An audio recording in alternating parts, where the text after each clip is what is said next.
बाबा 5 दिसंबर का मतलब अभी तो बताया कि जंगल शेर रूपी राजा के बगैर खाली रहता है? तो बाबा ब्रह्मा बाबा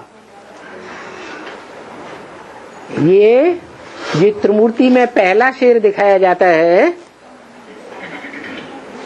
बेसिक ज्ञान का राजा, वो कब तक रहा है? 69 तक रहा। तो 69 में दूसरा शेर आना चाहिए या नहीं आना चाहिए? अगर दूसरा शेर आना चाहिए तो आया होगा या नहीं आया होगा? आया होगा। तो क्या मतलब है आपका पूछने का? आप तो जानते हैं दूसरा शेर कौन हो सकता है? राम बाप को कहा जाता है, कृष्ण बच्चे को कहा जाता है। बच्चा क्यों? बच्चा बुद्धि माने बच्चा। बच्चा बुद्धि राज की बात को जानती है? नहीं जानती। राज की बात है बाप की पहचान। क्या? बाप की पहचान।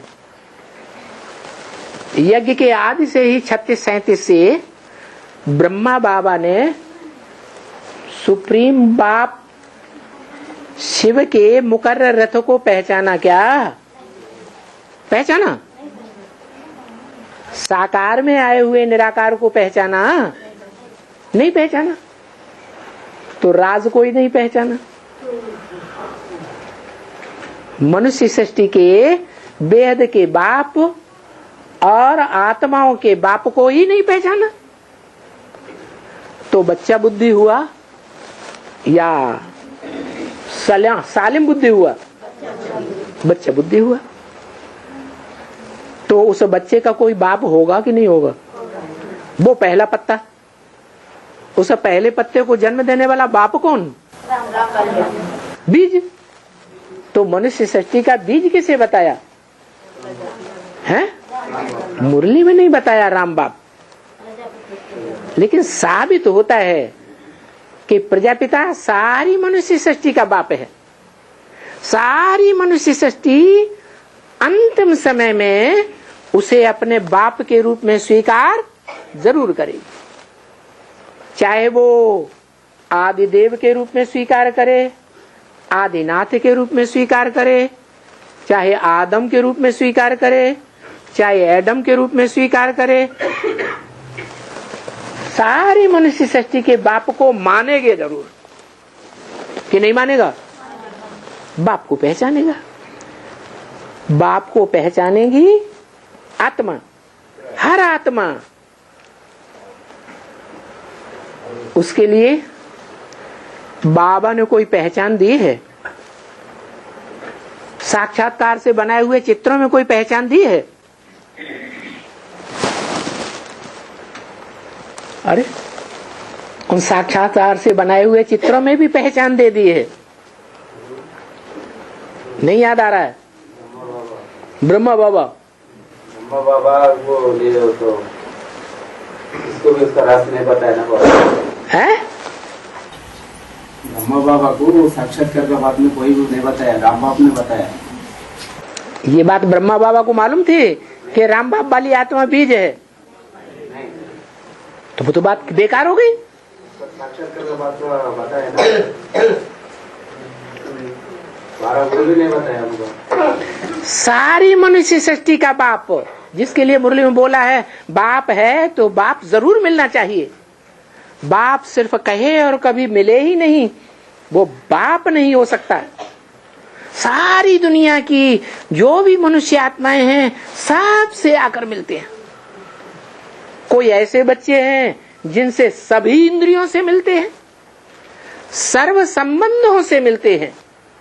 संबंध इंद्रियों से जोड़े जाते हैं कि बिना इंद्रियों के जोड़े जाते हैं? इंद्रियों से जोड़ते हैं।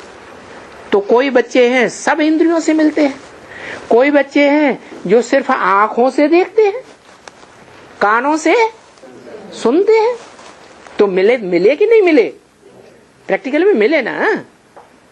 तो सारी दुनिया की जो भी आत्माएं हैं सबसे मिलते हैं। कोई को अखबारों के द्वारा पक्का निश्चय बैठ जाता है कि हाँ हमारा बाप यही है।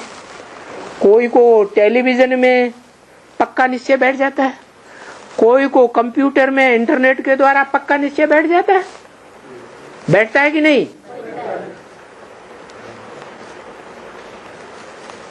तो सारी दुनिया की सभी आत्माओं को बाप का मिलने का आभास होता है। हाँ, कोई को निराकार के ऊपर निश्चय बैठता है पक्का कि सारा कार्य निराकार कर रहा है, और कोई निराकार साकार दोनों को मान लेते हैं। कोई ऐसे हैं जो साकार को नहीं मानते, जैसे आर्य समाजी। देवताओं को या महादेव को मानते हैं? नहीं मानते। तो तीनों तरह के बच्चे। लेकिन बाप को, जो आत्माओं का बाप है, उसको मान तो जरूर लेते हैं। और मनुष्य सृष्टि के पहले मनुष्य को आदम एडम के रूप में भी मान लेते हैं, लेकिन भगवान के रूप में नहीं मानते। कहते भी हैं आदम को खुदा मत कहो, आदम खुदा नहीं, लेकिन खुदा के नूर से आदम जुदा नहीं, ऐसे कहते भी हैं। तो 4 चित्रों में बाबा ने एक साक्षात्कार से चित्र बनवाया है। झाड़ के चित्र में ऊपर कौन बैठा हुआ है?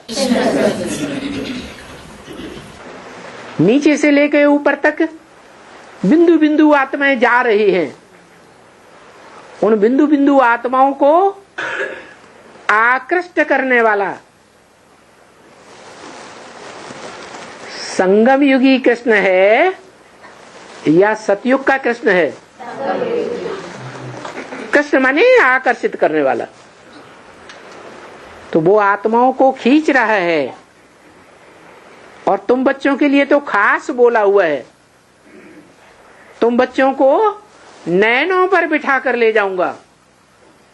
बोला है कि नहीं? नैनों पर बिठा के ले जाऊंगा।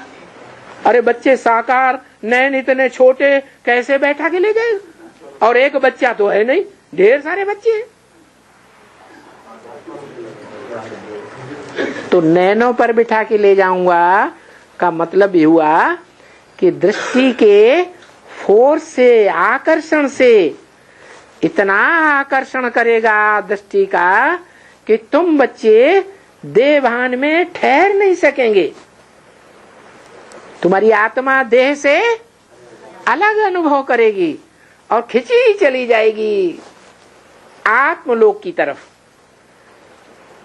तो ये खींचने का दृश्य दिखाया गया झाड़ के चित्र में।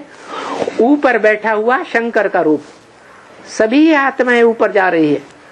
500-700 करोड़ मनुष्य आत्माओं में से आखिरी आत्मा भी जाएगी या नहीं जाएगी? वो भी साकार में याद करके जाएगी या निराकार को याद करते हुए जाएगी? साकार में निराकार को याद करके जाएगी। उसको निश्चय बैठ जाएगा।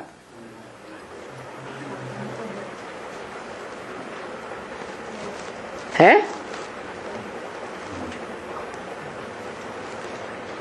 अच्छा, निराकार बिंदु को याद करना सहज होता है या साकार को याद करना सहज होता है? जी, प्रैक्टिकल अभी का अनुभव है बच्चों का। याद में बैठते हैं, थोड़ी देर अपनी आत्मा को याद किया, शिव बाप ज्योति बिंदु को याद किया और फट से भूल जाता है। फिर साकार याद आता है लगातार या निराकार याद आता है? तो हम बच्चों का, जिनको इतना ज्ञान मिला हुआ है सच्चाई का, उनका ये हाल है। तो जिनको पूरा ज्ञान ही नहीं मिलता और बाप सर्व संबंधों से, उनको तो मिलता ही नहीं। तो बताओ उनकी बुद्धि में निराकार याद आएगा, सदाकाल निरंतर आएगा? नहीं याद आएगा। निराकार तो कहता है मैं साकार के बगैर कोई काम करता ही नहीं हूं।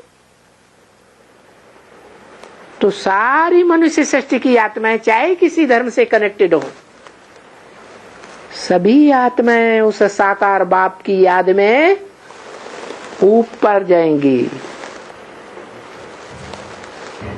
और उस बाप को पहचानेंगी कि नहीं? कि बिंदु को पहचानेंगी? ये बिंदु की वो बिंदु की वो बिंदु की वो बिंदु, कौन सा बिंदु है? कि सर्वव्यापी बिंदु है? सर्वव्यापी को याद करेंगे? नहीं, याद तो तभी किया जा सकता है जब एक मुकर्रर रथ में भगवान प्रत्यक्ष हो। तो उस एक मुकर्रर रथ को सारी दुनिया के सारे ही मनुष्य मात्र नंबरवार पहचानते हैं और नंबरवार परमधाम में सोल वर्ल्ड में जाते हैं और उसका यादगार झाड़ के चित्र में दिखाया गया है।